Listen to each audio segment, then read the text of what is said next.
Almost every single family that I have serviced has been turned away or has had an extremely traumatic, embarrassing, rejecting experience at least one salon space, a professional salon space.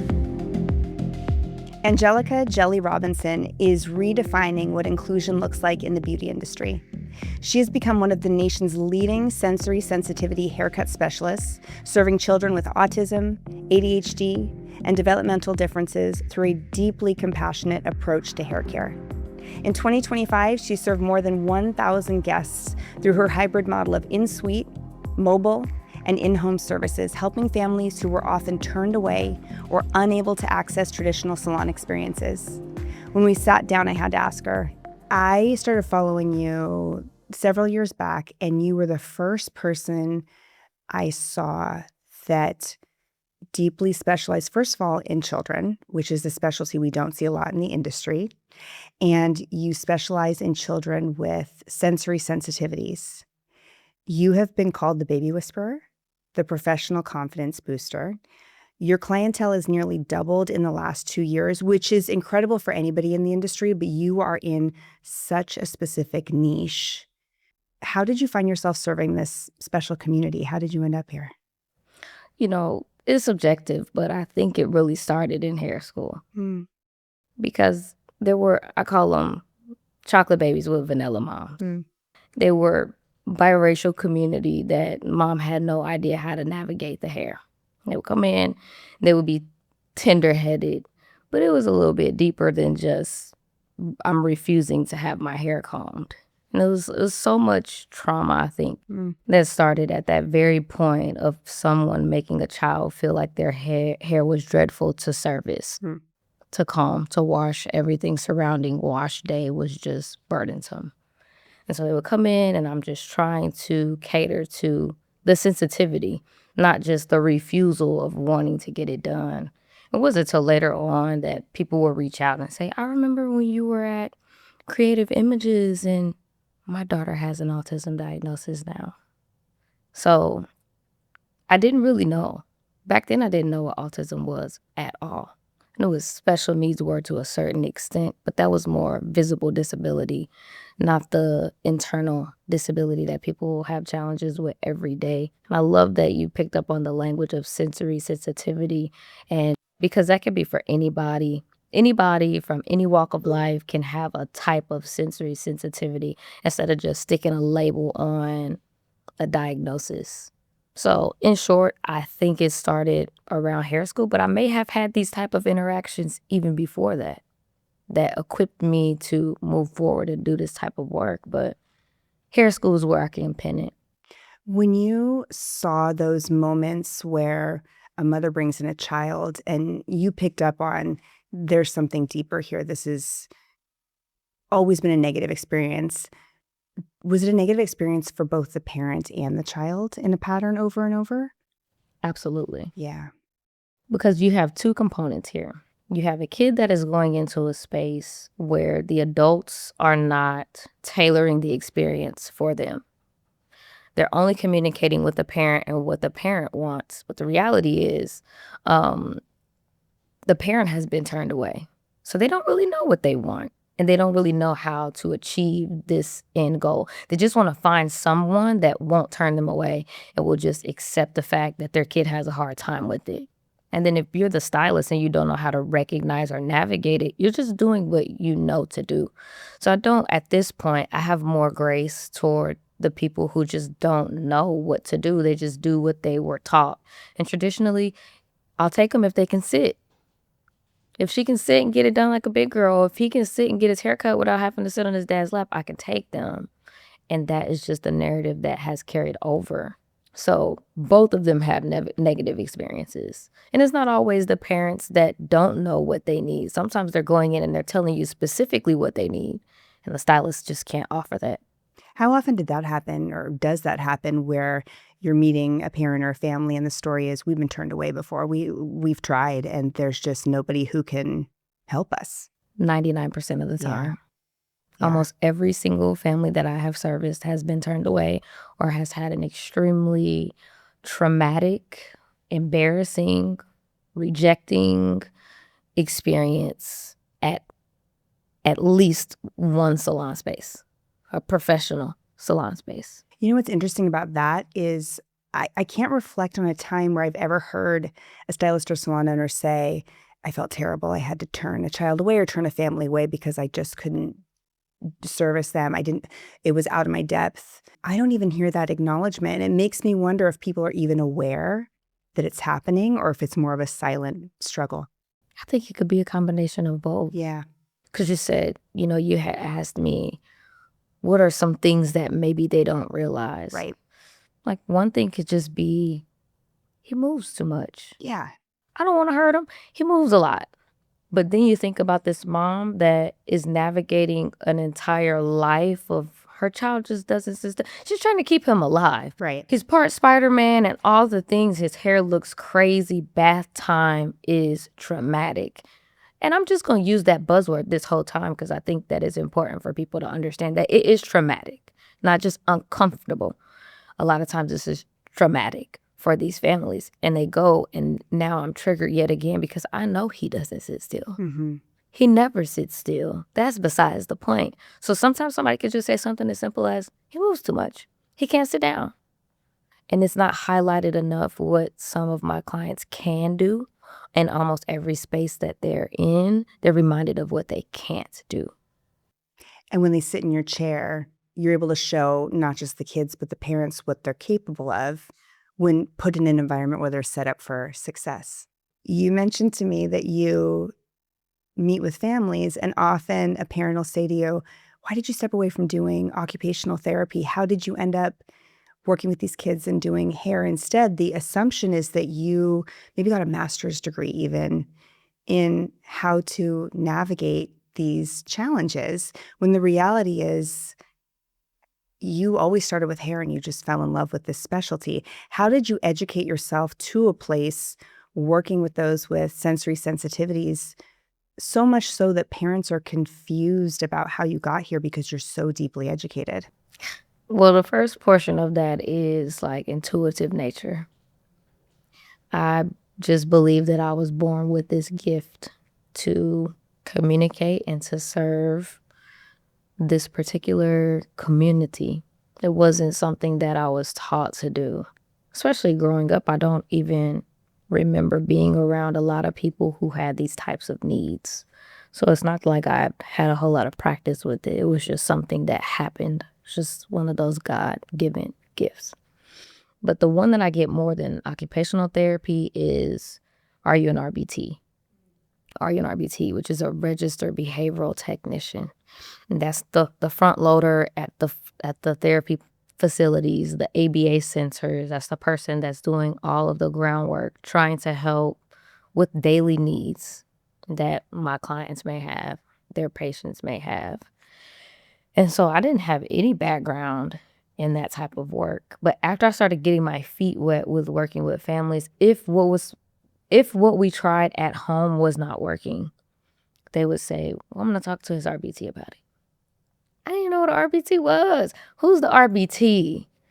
And then that's where we started building a relationship and bridging the gap between the hair care portion of it and the therapy portion of it. So some places allowed outside service providers. And I would go in as a service provider like an occupational therapist or like a speech therapist. I would come in under hair care tolerance. And so we would just pair together and I would watch how Little John, I'm going to reference Little Johnny for everything. I would watch how Little Johnny would learn new things from said therapist. I was like, okay, there's a way for me to Tetris that into this plan. And I started doing that with every single client, every single time.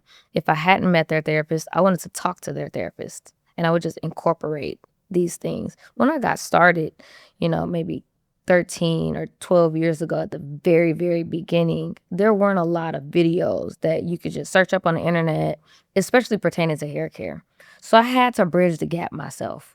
I had to learn what were these hypersensitivities? Where do they come from? Making the correlation between if little Johnny has tubes or if he has a cavity, that might make his head sensitive. was like, okay, well, that makes sense. Started learning about all things that affect senses with the head. Just starting out, just piecemeal at a time. And when I would go into these spaces, they would ask, where'd you go to school for this? And how'd you end up cutting hair? And I'm like, I didn't go to school for this, but I am honored that you think that's the path that I took. It was just a God thing. I just tell people that's just a gift. And then we just roll with it. But over time, you pick up on a lot of techniques. I give a lot of credit to the people who took a chance on me being a liability in their facility and saying, we trust her. Because I seen that little ring around the rosy thing that she did, and it looks like she feels confident enough to do it, and we can't cut the hair. We can teach little Johnny new things, but we don't cut hair. So we can practice the techniques, and then we can have her come in. We're just going to trust the fact that nobody's going to get hurt. And nobody has. It's been a beautiful collaboration, and I like to call it the trifecta. If I can get parents on board at home to follow a basic plan, because the idea is not to put so much more on the plate of the parents. So who is the existing support team? And can I talk to them? Are they open to talking to me? And I'm blessed that I haven't had people treat me like she's just a hairstylist. I have not had that experience. We both respect. I respect that I'm not a therapist, and they respect that they don't do the cutting. And together that just works beautifully. So it's a mutual learning experience, because they're like, oh, I would have never thought about that. And I can say, okay, so what's that fancy word that you called this thing that I was doing? It's like, okay, now I know what it's called. So it's just mutual learning all the way. But it's a great feeling that parents feel secure in my ability without the additional education, I guess you could say, the technical learning that most people would expect for me to have. So that feels good. You have this natural curiosity, confidence, you're intuitive, and I can see that you are very much intentionally building trust with every single relationship you make. And it's like you're moving slow. You're like, I'm there to watch. I'm here to learn. I am not the smartest person in this room, but I want to strengthen my skill set, and I want to be a part of the team here. I want to find out how we can build success together. When you're going into these places and spaces, have they had anybody on board in the past who can help with hair or services like that, or are you the first for them? Sometimes they have. Sometimes. So you have your RBT, and then there's a person that's above them, their BCBA, and that's the person that usually builds out the programs for the RBT to execute. So I've talked to BCBAs, and they've built out these hair care plans, or other ones would say if their OT has experience, some of these people have gone to school and got a cosmetology or a barber's license. Okay. So it's happened in reverse. So they were a barber or a stylist somewhere else. They didn't necessarily do sensory services, but they just have that skill in their back pocket. Now they're OT or RBT. And so they do have some of those transitional skills there. But in bulk, no. When I go to these spaces, they're like, this is our first time ever hearing about this type of service. This is our first time inviting anyone in to perform one of these types of services. So it's still what I would consider a rarity. Mm-hmm. When we talk about sensory sensitivity, autism is probably going to be the first thing that comes to mind. You mentioned it too. What other neurodivergencies or conditions do you see in your chair? Most of my clients do have autism, but then you have sensory processing disorder, which is totally different from an autism diagnosis. But a lot of times they coexist, Okay. but not all the time. So that's why it's really good not to make the assumption that everyone that may be sensitive to something is autistic, because that's not true. You have OCD. You got some of the little babies that are going to line up everything, or every time they come in, they got to hit the light switch 5 times before we do anything. They cross the light switch, they got to hit it 5 times. And, these are just things that you adapt to. And you have dyslexia, you have cerebral palsy, you have Angelman syndrome, Down syndrome. I don't put a whole lot of emphasis on the diagnosis. Not that it doesn't matter, because in some cases it does. If there's like a sensory profile that tells me that this particular disability is more prone to this type of sensitivity. But really, for me, I can't speak for all sensory stylists, the diagnosis itself doesn't matter more than me getting to know you, because it could be two people with the same diagnosis that no matter what, your sensory profiles are probably going to look different. No matter what the book was that your doctor read when they were in school, I can't go by that. I need to go by you, what you show me as I'm actively listening to you, because it may be something I learned about you that your parent can't tell me. So I see lots of different things. Those are some of them by diagnosis.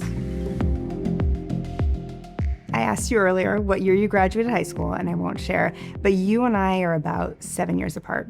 The reason I asked that question is because I think about actually quite often how when I was a kid, nobody had autism. And I don't believe that's true, but I didn't know the word. There wasn't any kind of support system.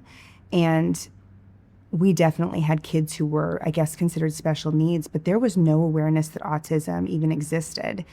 Was that the world you grew up into, or was it different for you? Similar. But we had like a special ed classroom. Yes. And then people who had IEPs, those independent learning plans, they would be pulled out of class they would be in the general population for some classes, and then they'd be pulled out for others. And then you had the ones that never came into the classroom with everyone else. We didn't really interact much with them. Mm-hmm. We knew them because we might see them in crossing or past their classroom, but they weren't including in what we were doing. Yeah. So that was kind of my reality. And I don't know, there's so many conversations around if there are more people with autism today than there were then. One thing that I could say is I know that there were not facilities on every corner to provide support for the level of support that the kids need today. Mm-hmm. I didn't get to experience that. So if there was the same amount of people, I think it just looks a lot differently now. Mm-hmm. But, and I'm not, like, I graduated in 2010. And that seems like it's so long ago. But when I think about all the things that have changed, we still have a long way to go. Yes. But people are talking more about it. Right. You hear autism, you see autism. Tell me more about how you get to know each child. Are you talking to the parent? And I'm certain you're observing behaviors also. And then do you have some kind of like mental checklist that's going on through your mind of like, okay, you're putting the puzzle pieces together at this point of how we can successfully make this family happy? Absolutely. So the first step is going to be a challenge accepted form. Tell me about that. Okay, so it's this challenge accepted program. I send them this detailed intake form. I want to know your child's name. Yeah. And how old are they? Because I can dive into that for a long time, but how old are they? Because I read that as this is how long they've struggled with this. If I see 10 years, you've struggled with this for 10 years. If I see 3, okay, we got time to turn this negative association around so you don't have 7 more years to go through this. So that number looks more than how old are you. So how long did you struggle with this? This is interesting because I think a lot of people would say, okay, 8, we're kind of through some of the more challenging. Often we normally think, kids who are 2, 3, and 4, it's going to be a bit more of a handle. But for you, you're looking at it through such a different lens of how long have you been struggling for? It's like you're counting in a different way altogether. Absolutely. So I want to know that. Like, what's your name? How old are you? Where were you previously serviced? And at first, it would sadden me at the places that people would go and they would report that I was turned away from this place. But then I said, I could use this as a part of my database. And if these spaces are open to it, when I get to that point, I could circle back around and say, hey, I had 20 clients that came to my salon this past year from your space, but their kids all had sensory sensitivities. Would you be open to learning more?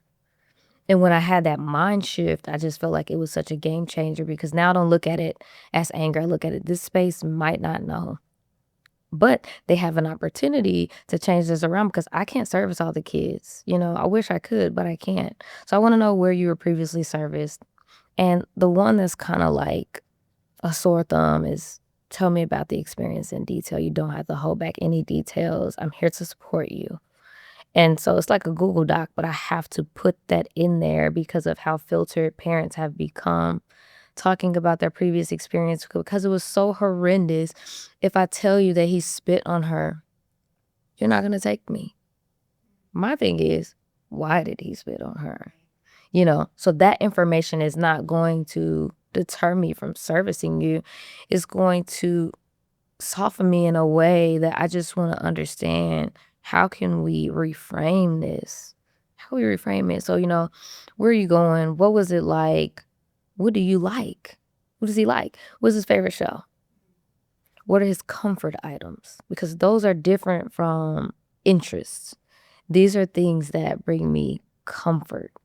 So like normally when I'm in an interview, I fidget with this Play-Doh stuff all the time. And I'm getting better at it, but I have to have something to twirl. So I have a ring. This is my comfort item. It's not here as an accessory, although I really like rings. It's something that brings me comfort. And that is important to me. And somebody told me, you bring it wherever you go and you don't worry about who's watching you. And so for my kids, you might be 20 years old and you got a plushie that you carry around everywhere. Mom might not even take it to church because she's tired of people telling them he's too big for that. Bring the plushie. Bring all the comfort items, So what are those things? What's your safe food? What is your favorite snack? I think that just setting the foundational steps of what is your goal haircut helps me change the conversation to, it ain't happening today. Yeah. This is our goal.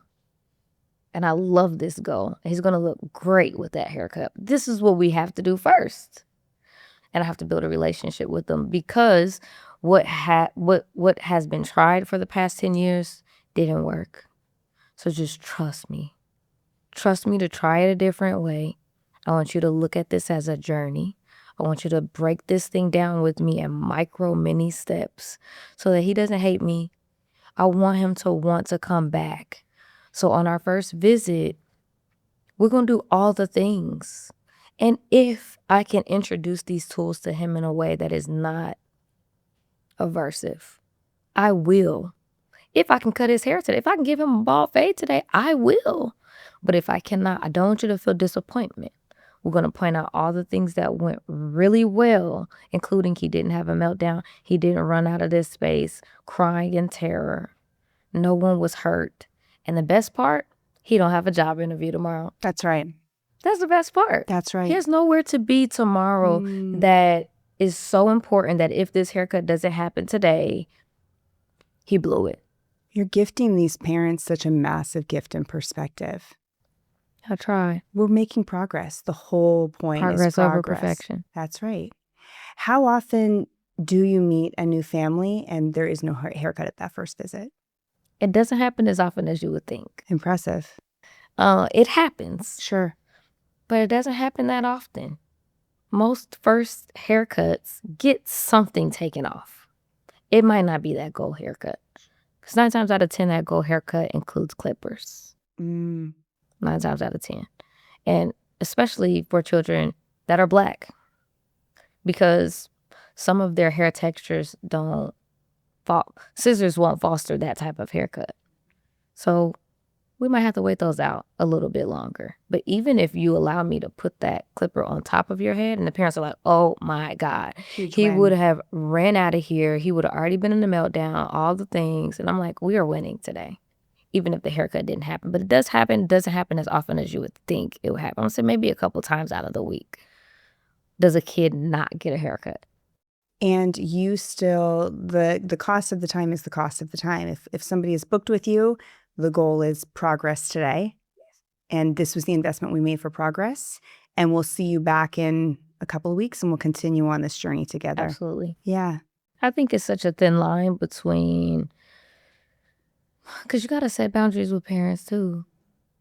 And I don't know, it's tricky. I think it's a mixed bag because at some point my haircuts were cheap. They were like $45 and then you got $10 off for your first visit, and I'm driving, 40 miles out to your house for a $35 haircut. I had enough to fill up my tank and get some McDonald's. Right. For the whole day. Right. You know what I'm saying? So it was never about getting rich. Right. Off of doing sensory cuts. But then once you think about the scalability of being able to help more people, that comes with developing myself as a person, and that includes rest. Right. And that includes health insurance. That includes massage. That I'm not doing this so that I'm like have this high maintenance self-care regimen. Like, no, my back hurts. I'm sliding around on the floor 90% of my work days. My back is contorted, and I'm doing it with a pair of scissors in my hands. There's just certain requirements and basic maintenance that I have to do that having those type of prices does not warrant. And so it was like, okay, you charge what you charge for the session, and it really lets you know what parents are down for the ride. Right. Because if I can be honest with you, I don't want all the pessimistic Patties. Right. The negative Nathans. Right. If you saw nothing good in this, I don't think I can work with you. Look, this was amazing. But maybe I'm just not the stylist for you. I don't know. It's just such a thin line on all of these things. But the parents that are happy we got 10 combs and no tears, my people.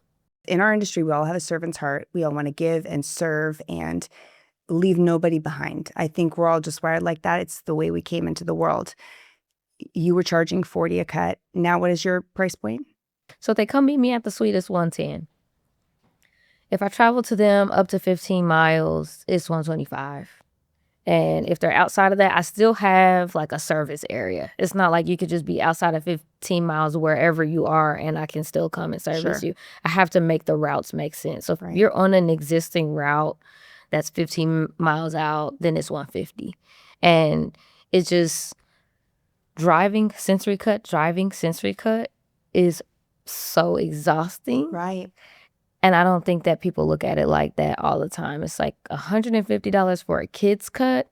It's like, no, $150 for a individualized program to help this person with a life skill that hopefully is transferable in the many stages of their life.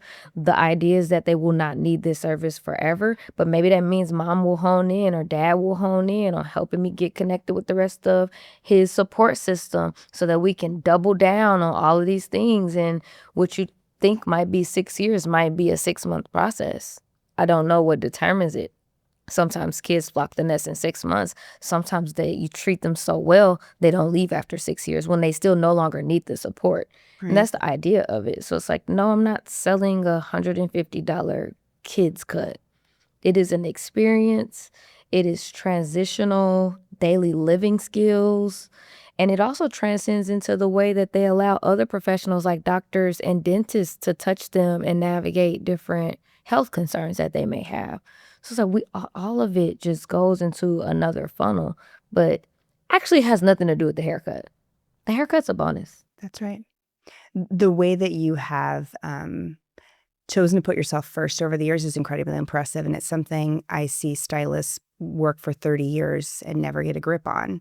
And I like that you said, I know that when I'm working with my families, this is more than just a haircut. We're learning life skills here, and you respect and honor the impact that you're making. And this is the investment to make that happen. And if it's not for you, it's okay.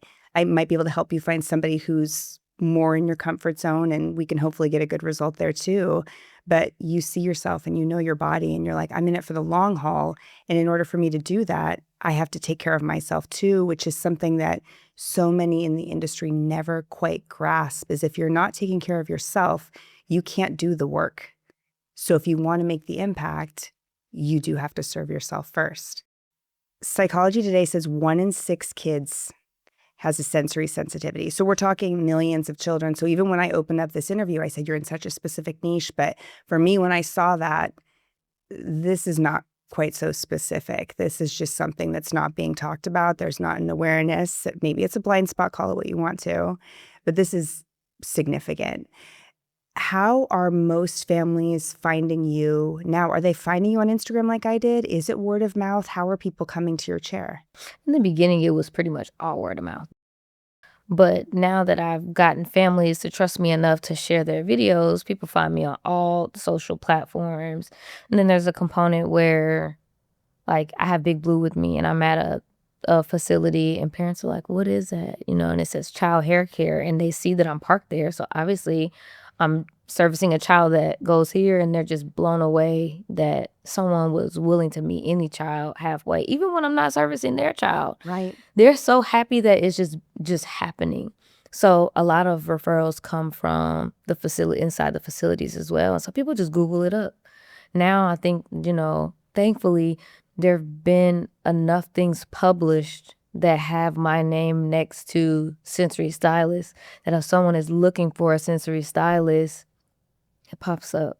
So people find me in all kinds of ways.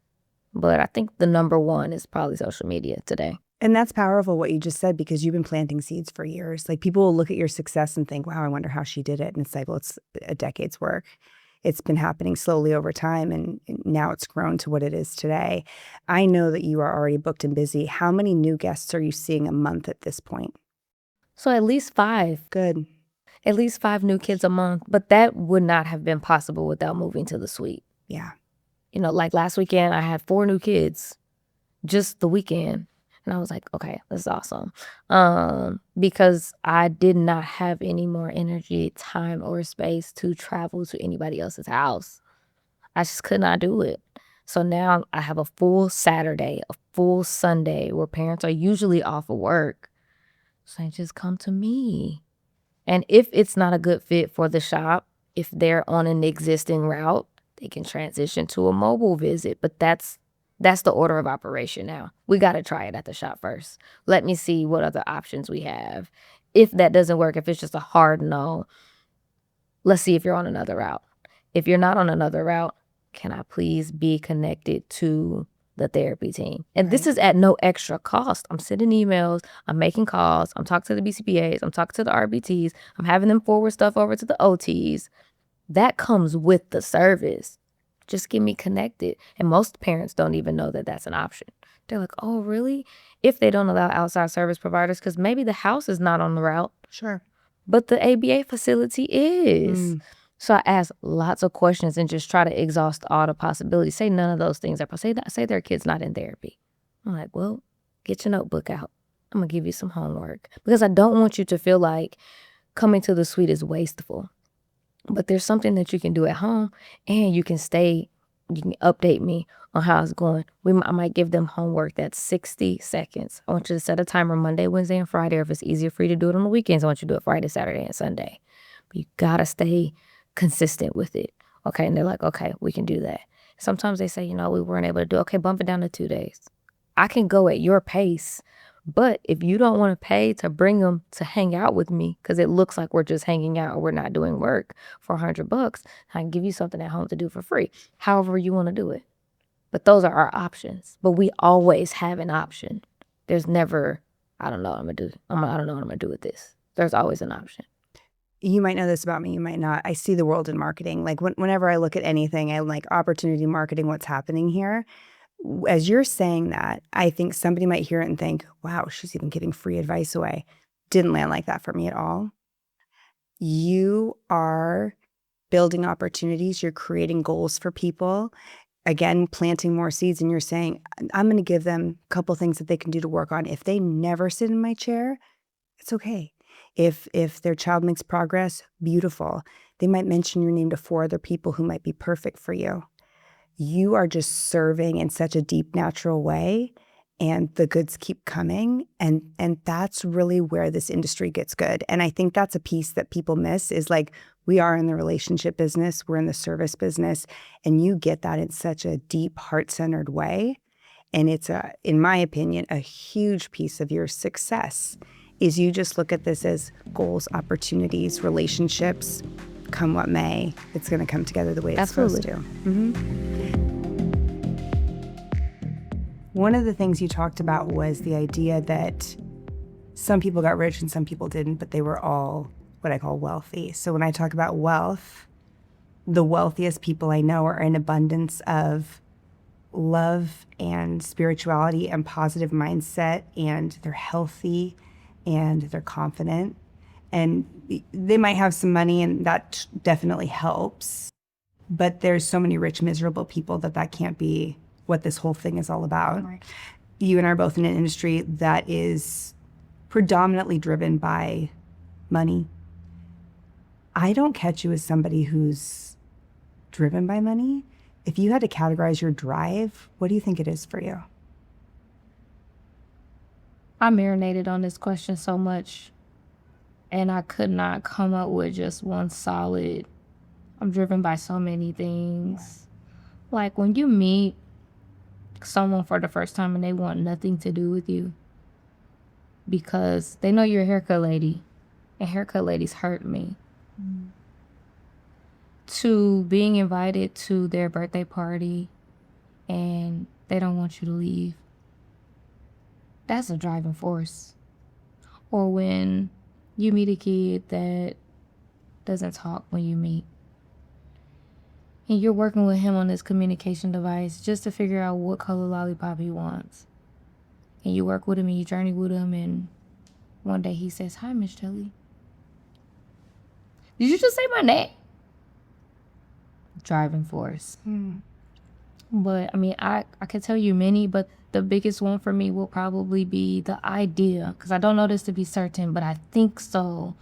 The idea of creating this space for me, sharing this space with others, and leaving something in the world that will be here beyond my physical existence, that will just carry on, and somebody else will pick this up and they'll have the 2.0 to that, and it'll continue to grow, but somehow being a vessel to something that could change a piece of the world keeps me up at night. You live for the impact. It's the drop of water in the ocean that creates the ripple that makes the wave. Absolutely. Yeah, and you're happy just being the drop in the ocean that makes everything else come together. Absolutely. Let's talk more about how you work, because we've touched on it a little bit, so I want to fill people in. We have Big Blue. Okay. You now have a suite. Yeah. And in-home cuts. Yeah, and therapy cuts. Therapy cuts. And therapy cuts, 4 types, right? Okay, let's talk about Big Blue for a second, because it's so innovative. What is Big Blue? How did this come to be? How did you make it happen? Right. Tell us. Okay, so Big Blue technically is a box truck. Yeah. Right. He's a Ford Transit 350 HD. He was all white when I got him. But now he's my right-hand man. And together we just changed so many lives together. He has an identity, because I have had so many experiences in there. It was like, okay, you're a dude. You give dude energy. I'll be the girl, you be the guy, and let's just journey together. It's like, I don't know. That's Big Blue, okay? He's my mobile salon. And how I got Big Blue is so bizarre. And I love telling this story. It's kind of long. Is that okay? Please. Okay, so I was at this restaurant one time. I was sitting at the bar with this guy. He's super excited about something. And I don't know, I just get a wild hair. Like, what you so excited about? He goes, I published like my 10th book today. And so we just got to talking and all the things. And long story short on that, he's like, well, what do you do? What are you studying? Because a lot of people assume that I'm a student. Because it's like that youngism. So I'm like, I want to own a children's salon. This is prior to me knowing that it was going to be an all sensory-based service. I want to own a children's salon, and I'm just pouring my whole heart out to this guy. And he's listening. He goes, do you have a business plan? I'm like, I do not. And he's like, get a business plan. I'm a philanthropist. And I give money to tons of people who have a plan. Make a plan so the next time you have this opportunity, you don't lose it. Check, please. And he left. Wow. Y'all, it was about 2 or 3 weeks after I get an email through Houston Community College. I was connected with them through a mentor I had with SCORE some years back. Business plan competition. Okay, thank you, God. So I get signed up for the business plan competition. In short, I don't win. And I was such a bad sport about it. like I had these amazing mentors. Both of them had a background in either special education, another one on the swim academy, and had a side class for people to train children who had sensory sensitivities. And so it was just all godsend. These were not specifically assigned to me as mentors. It just happened like that. And I didn't go to the banquet and accept the certificates for completing I was a bad sport. But I can say that today because it was a part of the journey. And so I was talking to one of my clients when I worked in the men and boys salon. This was not a client that I had for many years. This was a newer client. He comes into the shop. He asks, how was the business plan competition? I'm like, I didn't win. His name is John, and he has been one of the most important people to me in this journey. I tell him about my experience. He gets his haircut. He leaves. Next time he comes back, he said, I don't have $100,000 to give you, but I got good credit. Y'all, he put a $53,000 truck in his name, a $45,000 personal loan in his name, and it's basically said, be great. Wow. That's how I got Big Blue. Jelly, that is divine intervention. That was meant to be yours. Everything is possible. Yeah. Anything and everything is possible. I had no idea how I was going to come up with $100,000. Great, I have this plan, and it looks good on paper. I don't know how I'm going to do this. But talk to everybody about it that will listen. And it wasn't perfect. And it got the job done. Yeah. So you start doing mobile cuts. When was this? What year? 2021. 2021. In Big Blue. In Big Blue. Yes. Right. And what kind of impact did that have? You being able to basically bring a full facility to somebody's doorstep, to a facility. It was great from the very start. Mm-hmm. It was great from the very start. And what I learned is first of all, Big Blue don't have a lot of bells and whistles. And he's not extremely sensory cautious either. I have a generator. It's loud. It's loud. Right. So for my kids that don't wear headphones or their ear pluggers or whatever the case might be, it can definitely tamper on the auditory sensitivities. But does the experience that they have inside balance that out? Can we turn on that show? Okay, all you hear when you walk out of your house is this thing that sounds like a lawnmower. And then you walk in and your favorite show is on volume 50. And you're like, what is this place? Now, I'm not so concerned about the sound of the generator that's going on over here. And I see Play-Doh and I see my snack and I see this and I see that. And so now I don't really care about the sound. I'm more interested in what is this space. I think that just worked for me. Yeah. It doesn't really have anything to do with having all the bells and whistles. It's not about what you have, it's how you're doing it. I think that was my experience, but I can't speak for everyone else. I get people asking me, I can't say frequently, a few times a year, Britt, do you know anything about mobile salons? I humbly say, I love the concept. I don't know anything about them. It's not something I could coach to. If somebody were to come to you and say, I loved what you've done, I'm thinking about building a mobile salon, would you say do it? This just happened to me the other day. I'm going to always say do it because of how many people told me not to. It's a hard yes. You're going to learn a whole lot of things. You can come out so much stronger than you did, whether it works out or if it doesn't. But I can attest to some of the challenges that go into it. This is what my story was. Because she says, how did you get started? Right. Listen, somebody gave me $100,000 worth of credit. That was my story. But there's many different ways that you can go about it. You can crowdfund because a lot of people care about people's passions. Right. When you're passionate about it, you can ask some people for some money and get it started there. If you know anything about cars, get you a used vehicle. Go to one of these auctions and find you a used one. And if you have the time, you can do some of this build out process yourself. You don't have to hire a contract to do it. One of my friends, she just renovated her entire new salon. It's not a mobile salon. I mean, she's pulling up carpet and doing all kinds of things that I would have never been able to do. So if you have the time and you have that handy knack, then there's a million ways that you can do it. But I gave her a hard yes and told her if she has any questions, she just let me know. You opened Peace and Love Studio Thanksgiving of 2025. How did you know you were ready to make a huge decision like that? And what impact has opening that space given you? So I knew I wanted to transition into a suite for at least 2 days out of the week for like a year, maybe longer, but I had started talking about it for about a year. I'm gonna be honest, I just woke up one day. I was like, I'm gonna go look at some places and see what I find. It was so hard finding a space that was ADA compliant. These places don't have wheelchair ramps. These places don't have bars in their restrooms. Wow. These places don't have space or the wherewithal to move salon space up their chairs out of the way if somebody it was a lot of non-ADA compliance when I would walk in, or they have to take the stairs. I don't have a lot of clients with chairs, but when I do, what am I supposed to do here? Right. And so some places were telling me that it would be at the expense of me. Like, your space is, if you consider it to be a public space, then all people should be able to come. This is not, I shouldn't have to go in on it with you. It's not a luxury to make it ADA compliant. Exactly. Right. So that was very challenging. So I went on countless tours, and it was just like, this is harder than I thought. And I was just crying. I just cried in Big Blue.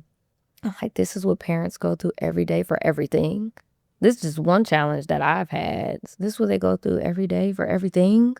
It's okay, we're gonna find a place. So I found this spot. It looked like a house, and I absolutely loved it. And I'm telling this guy, and I probably just dumped on him because I was tired and I was angry.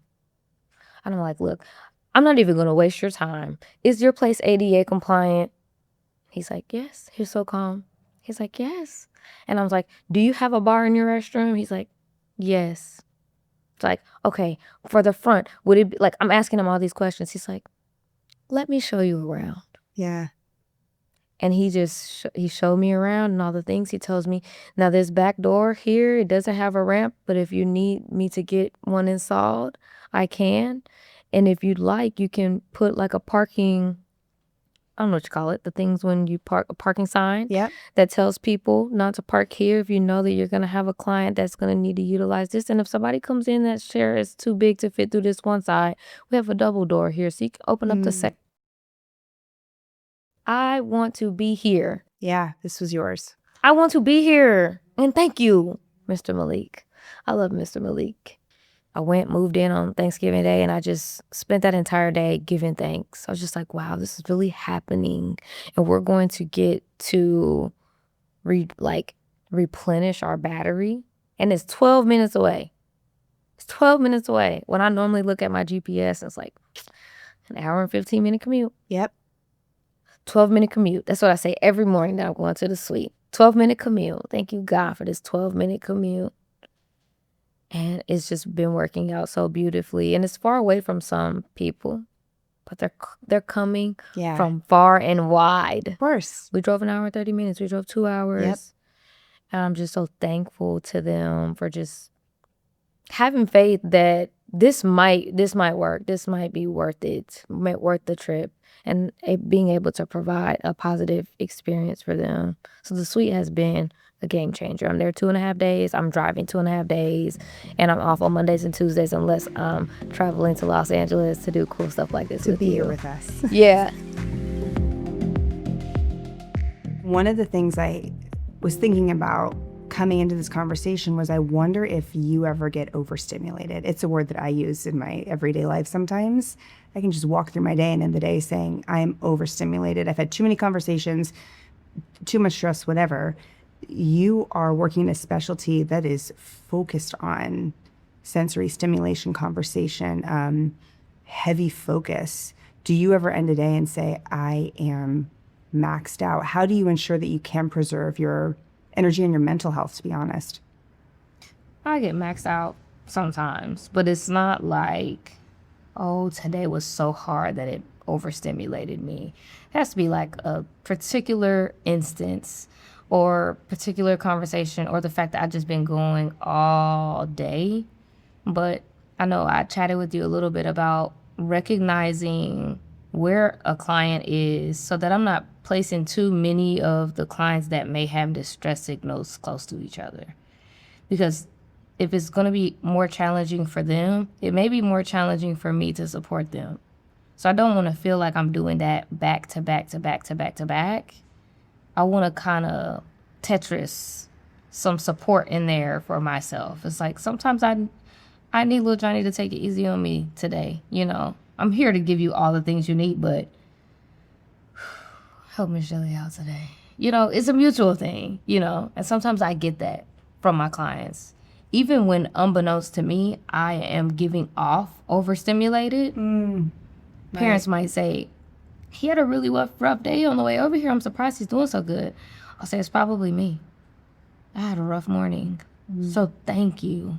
It is so mutual. Sometimes the next time you hang from the chandelier, I don't know what determines that. But yeah, of course, naturally I get overstimulated like anybody else. I don't think that it's directly correlated to the type of work that I'm doing because I'm so passionate about it. Sometimes the most challenging ones give me the most, I don't even know the word that I'm looking for, but that day is so fulfilling because we overcame so many hard hurdles. And that might not look like a haircut happened. So I'm not talking about the technicalities of it, just the experience overall.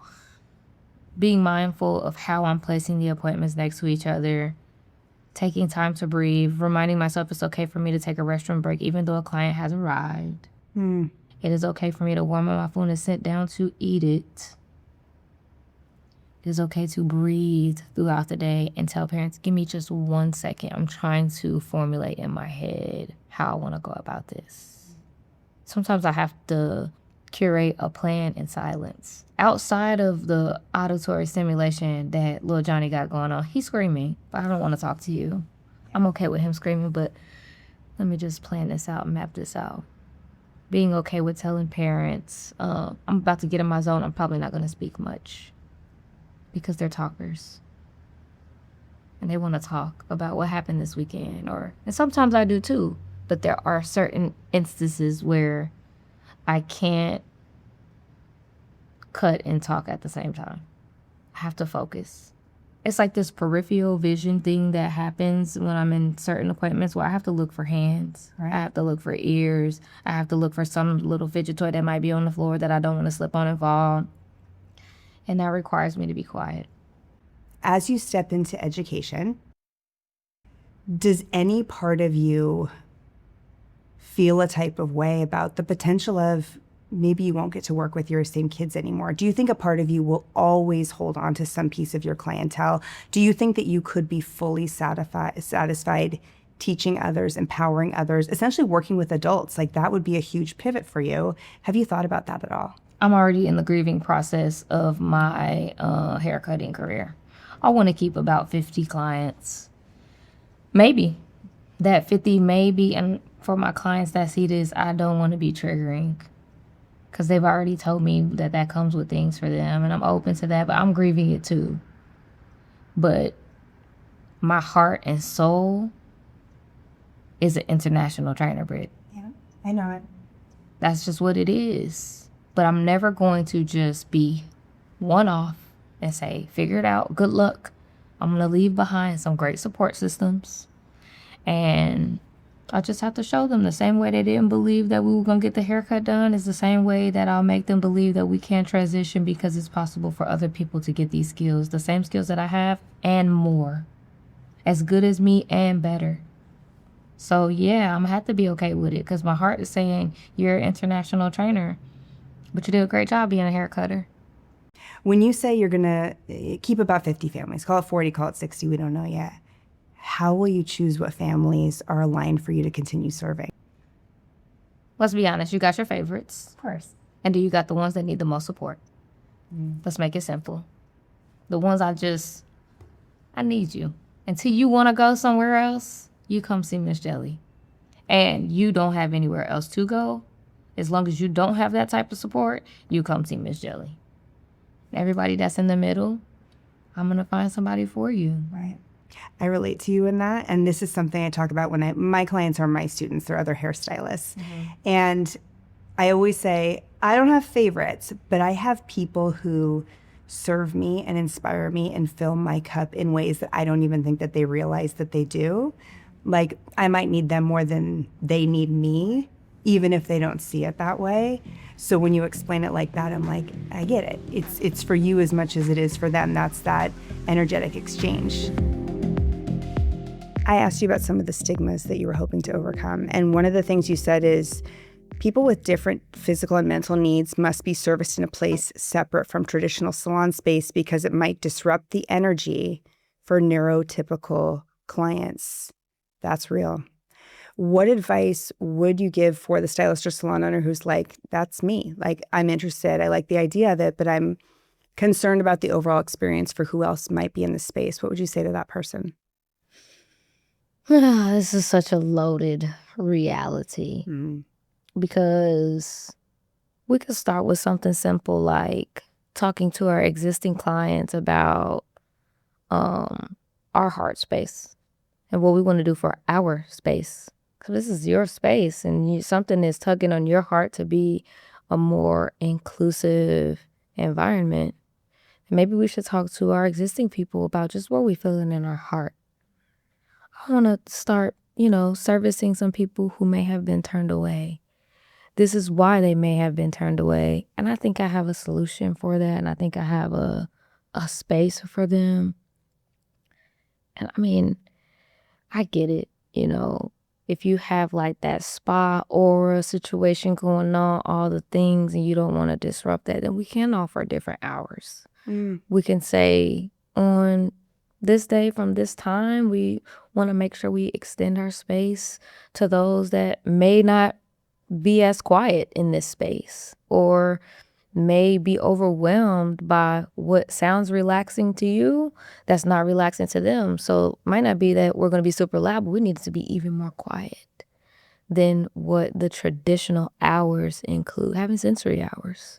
There are build outs around this. There's ways to wiggle this where it does not take away from a traditional workday. When you say that, it sounds so simple. Like, well, we just look for the opportunity and it probably is there if we choose to find it. Every time we say no, it's, well, not the way we are right now, but what if we? And I think if people were able to just ask, but what if, or how could it look, or if we knew this was on our heart, what would we be willing to change? Absolutely. So that it was our reality. Tell us about Sensory Society. Okay. How did this group come together? How did you get involved? Tell us the mission, the whole thing. Okay, so all of us were Lone Stars. We were the one person in our area that was praised for having enough patience to give people with disabilities the love and respect that they deserve. And we were tired of that. Like, it's cool to be acknowledged, but we don't want to be praised all the time for being that one special person that is doing this. And so a girl named Ronnie, her name is Veronica, but we all call her Ronnie, and she is in Ann Arbor, Michigan. And she sent a few of us a message.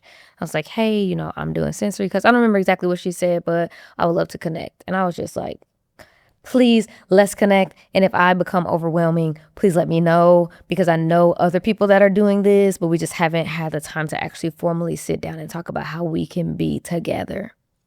She's like, okay, great. By that next morning, she had sent a message to all of these people. And it was like, the first thing was, let's get a group chat together. She got the group chat together and everybody's just dropping where they are, what they do. Are they a stylist? Are they a barber? I was just overwhelmed with joy because instantaneously I just felt like I belonged to something. It was different. I always feel like I belong in many spaces, but I've never had a sense of belonging in this space. Yeah. So like, okay, let's get a video call going, and all of us had like anxious jitters. It felt like a first date for all of us to meet, because it's like a rarity. Like, these people are just coming out of hiding, but they're doing real God's work in the field. It's like, oh my God, we were like starstruck of each other. Yeah.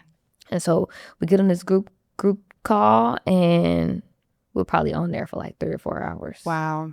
We just all purged of the support that we wish we had, questions that we had, all the things. And I don't know how soon from there Ronnie said, I'm going to call us the Sensory Society. And it was like, perfect. It stuck. She got us a little logo. I have the sticker here. And it's like, all brains are different. And some of us are hair cutters, and the others are neurodivergent allies in many other professions. And we pledge to dedicate our time to respecting all the components of this. And it was just, that's how it all came about. But now we consider ourselves to be a global group because we have people outside of the States.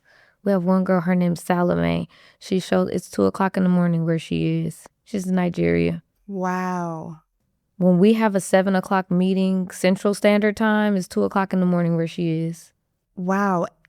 This is phenomenal. When you're hopping on these calls, what are you talking about? It depends. Yeah. Sometimes we have different topics where it's like, okay, intake forms. Are you having trouble with your intake form and finding a way to communicate with your parents prior to the session happening?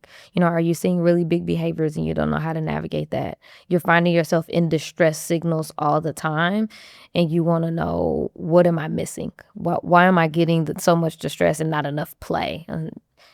And you got a whole platform full of people that are going to tell you what worked for them, what didn't work for them, what it could have been. Hey, can you show me a clip of the video? I can kind of, walk you through the antecedent, which is what happened before the behavior. It's like, oh, might have been the texture of his shirt. Next time, let him take his shirt off. It could be anything. Right. But having so many eyes on the situation, and then they take this information and they come back, they follow up in a week. Hey, I seen little Johnny.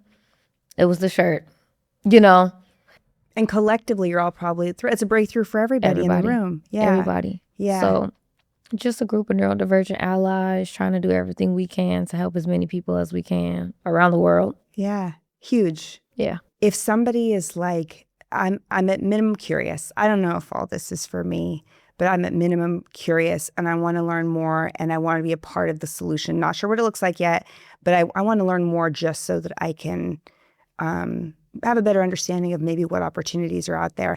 If somebody was wanting to get started just learning more, what's the best place to begin? Begin with me. Yeah, agreed.